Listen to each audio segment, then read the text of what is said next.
Hey guys, আসসালামু আলাইকুম। তো আজকে আপনাদের জন্য নিয়ে এসেছি নতুন আরও একটা রেসিপি। তো আজকে আপনাদের সাথে শেয়ার করব আমার আম্মু কিভাবে ঘরে কাঁকড়া রান্না করে। তো এই কাঁকড়াটা আমরা তাজা কিনে নিয়ে এসেছিলাম, তো আমরা তখন ভিডিও করতে পারিনি, তাই আপনাদের সাথে দেখাতে পারলাম না। তো চলুন বেশি কথা না বাড়িয়ে ভিডিওটা শুরু করি। So let's start this video. তো গাইস, আমরা নিয়ে নিয়েছি কাঁকড়া। এই কাঁকড়াটা আমরা ভালো করে ধুয়ে পরিষ্কার করে নিয়েছি। এখন আমরা এই কাঁকড়ার ভিতরে যে ময়লাগুলো রয়েছে সেগুলোকে পরিষ্কার করে নিব।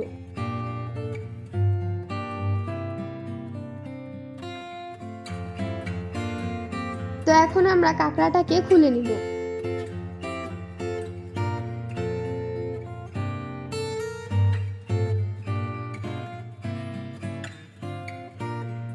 তো এখন আমরা কাঁকড়ার যে ময়লাগুলো রয়েছে সেগুলোকে ফেলে দিচ্ছি।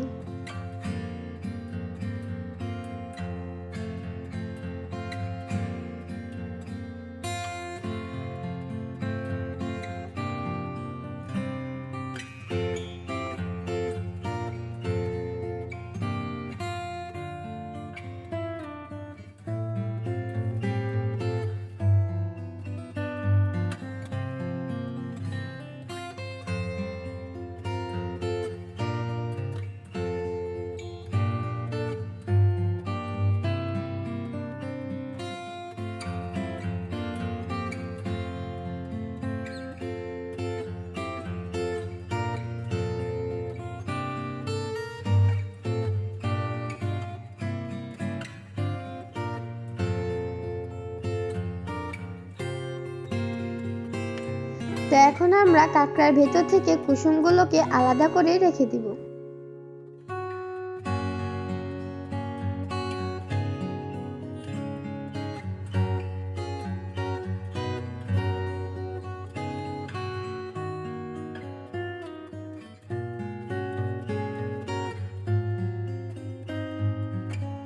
তো এখন আমরা কাঁকড়াগুলোকে 2 টুকরো করে কেটে নিব।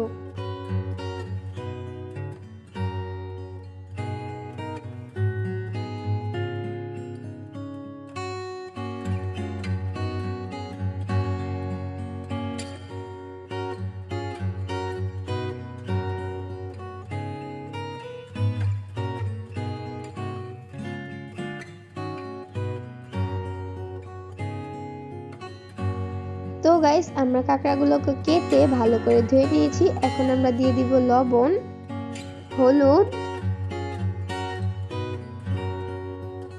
এবং রসুন বাটা। রসুন বাটাটা দিলে কাঁকড়ার ঘ্রাণটা ভালো হয়।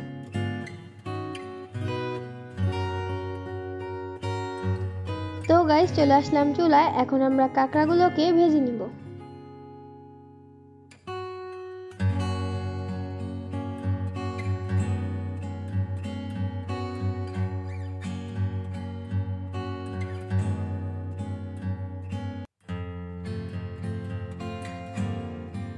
তো আমাদের কাঁকড়াগুলো ভাজা হয়ে গিয়েছে।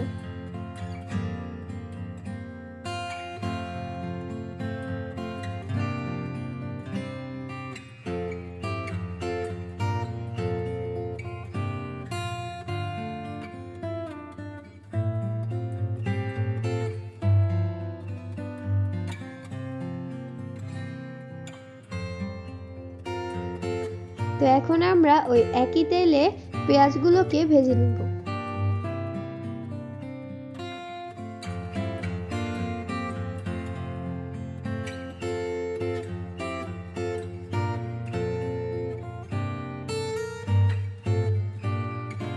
তো আমাদের পেঁয়াজ ভাজা হয়ে গিয়েছে।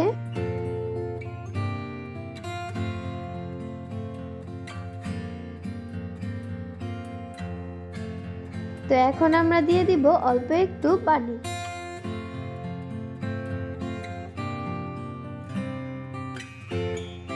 তো এখন আমরা নিয়ে নিয়েছি শুকনা মরিচের গুঁড়ো, হলুদের গুঁড়ো, ভাজা জিরের গুঁড়ো এবং ধনিয়া গুঁড়ো।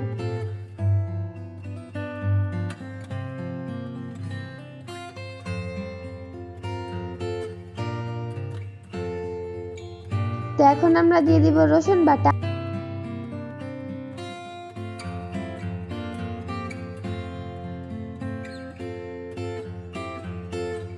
এখন দিয়ে দিব পরিমাণ মতো লবণ।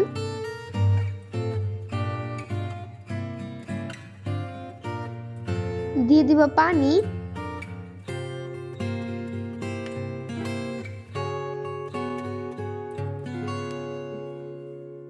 তো এখন আমরা মশলাটাকে ভালো করে কষিয়ে নিব। তো এখন আমরা মশলাগুলোকে ঢেকে দিব। তো গাইস, আমাদের মশলাটা কষানো হয়ে গিয়েছে। তো এখন আমরা দিয়ে দিব আমাদের ভেজে রাখা কাঁকড়াগুলো।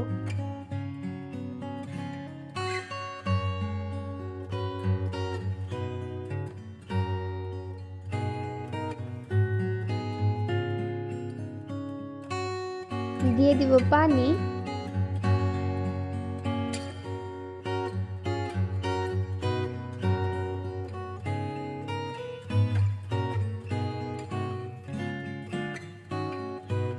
দিয়ে দিব কাঁচা মরিচ, ধনিয়া পাতা,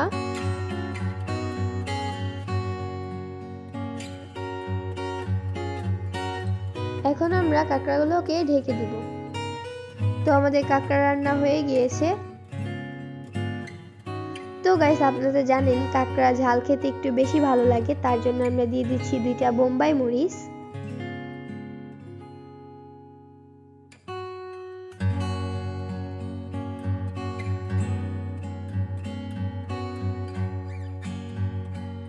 তো এখন আমরা দিব ভাজা গরম মশলার গুঁড়ো।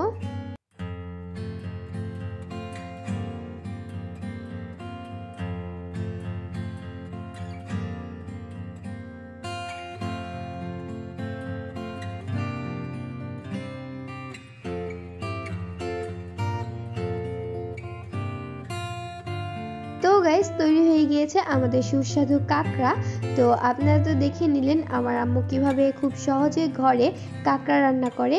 তো আজকের ভিডিওটা ছিল এই পর্যন্তই। আমাদের ভিডিওটা ভালো লাগলে লাইক, শেয়ার, কমেন্ট এবং আমাদের চ্যানেলটি সাবস্ক্রাইব করে পাশে থাকা বেল আইকনটি অলে দিয়ে দিবেন, যাতে আমরা ভিডিও ছাড়ার সাথে সাথে আপনার কাছে নোটিফিকেশন চলে যায়। তো সবাই ভালো থাকবেন, সুস্থ থাকবেন। আল্লাহ হাফেজ।